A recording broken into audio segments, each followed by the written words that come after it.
আমি নাফাতের কাবিকে তার পবিত্র কণ্ঠে, পবিত্র সমুদ্র কণ্ঠে, পবিত্র কোরআন তেলাওয়াত করার জন্য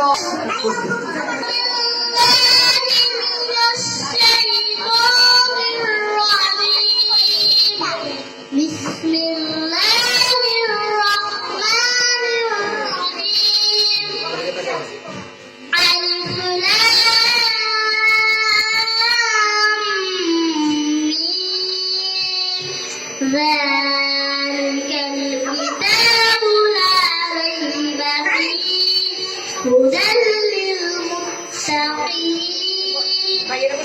الذين يؤمنون بالغيب ويقيمون الصلاة ومما رزقناهم ينفقون والذين يؤمنون بما أنزل إليك وما أنزل من قبلك وبالآخرة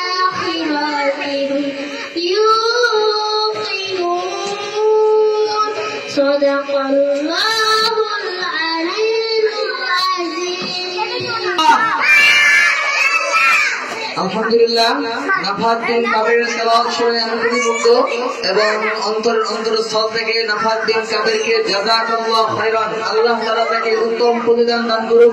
সবাই বলি আমিন। আমিন।